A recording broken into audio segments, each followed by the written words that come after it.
नमस्कार सर. नमस्कार. हो, आता तुमच्या शेती माझी प्रयोगशाळा या व्हिडिओमधून आपण सकाळी सांगितले ते की एल निनो यंदा म्हणजे आयोडी पॉझिटिव्ह होत असल्यामुळे पावसाचं प्रमाण वाढेल का सर त्याच्यामुळं?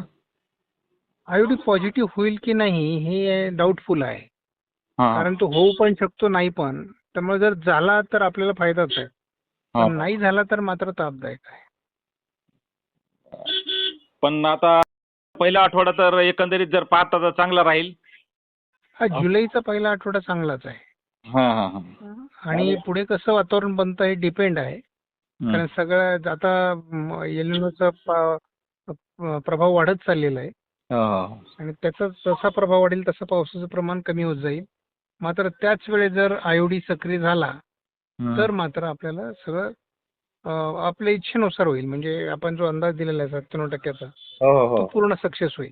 हो सर, सुरुवातीलाच आपण सांगितलं की 97% यंदा पावसाचं प्रमाण राहील आपल्या. हो, पण ते डिपेंड आपलं याच्यावर आहे. म्हणजे आयोडी सक्रिय होतो का याच्यावर हो हो. सगळं डिपेंड आहे. जर तर त्या याच्यावर. पण आता उद्या 29 पासून मग पाऊस राहील का सर? जोर वाढणार का?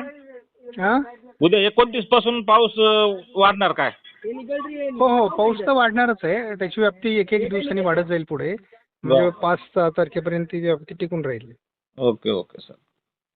ठीक आहे सर, धन्यवाद सर. ओके, धन्यवाद.